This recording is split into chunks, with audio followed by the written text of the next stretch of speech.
Assalamualaikum warahmatullahi wabarakatuh. Perkenalan, nama saya Windika Yesokta Fitriana dengan nomor hidup mahasiswa 29027267782, program studi S1 Business Management. Sebelumnya saya ucapkan terima kasih kepada Ibu Herda Sapriadara Kuspa, SP MSc yang telah memberikan kesempatan diskusi pada mata kuliah Etika Bisnis dan Berkelanjutan. Di sini saya akan menjelaskan bisnis makanan yang sedang bertumbuh dapat tetap etis saat melakukan ekspansi besar-besaran dalam konteks kasus Saboga. Dalam konteks kasus Saboga, bisnis makanan yang sedang berkembang dapat mempertahankan prinsip etika saat menjalankan ekspansi besar-besaran dengan mengedepankan komitmen terhadap kualitas, kejujuran, dan keberlanjutan.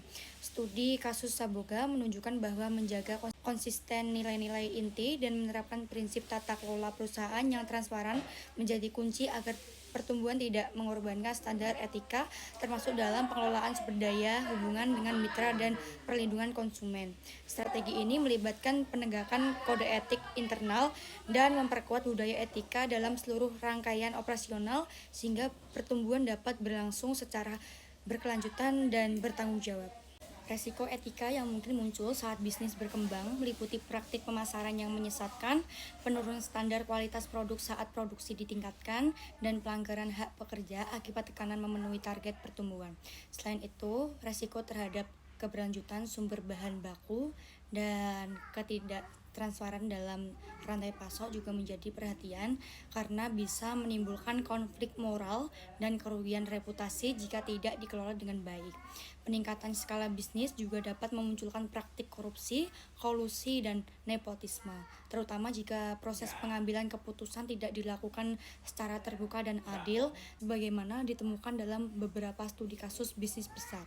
Saboga dapat mengintegrasikan praktik etis ke dalam strategi pertumbuhannya dengan membangun sistem pengelolaan yang berorientasi pada keberlanjutan dan tata kelola yang baik.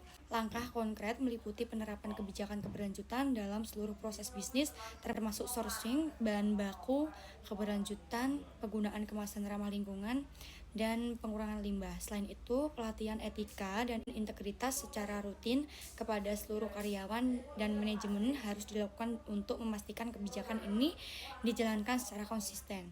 Penguatan mekanisme pelaporan pelanggaran dan audit internal juga penting agar isu-isu etika dapat diidentifikasi secara diselesaikan secara cepat dan efektif, menjaga citra perusahaan serta mendukung pertumbuhan yang berkelanjutan.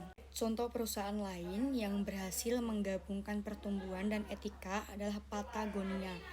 Patagonia dikenal sebagai perusahaan pakaian outdoor yang menempatkan keberlanjutan dan etika lingkungan sebagai bagian integral dari strategi bisnisnya. Mereka menerapkan berbagai kebijakan seperti bahan ramah lingkungan, mempromosikan daur ulang, serta mendukung konservasi alam, sambil terus memperluas pangsa pasar dan meningkatkan laba secara signifikan.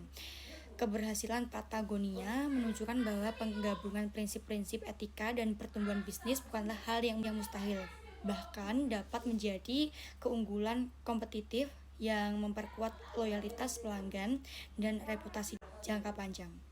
Terima kasih atas kesempatan diskusi yang diberikan. Semoga ilmu yang dipelajari bermanfaat.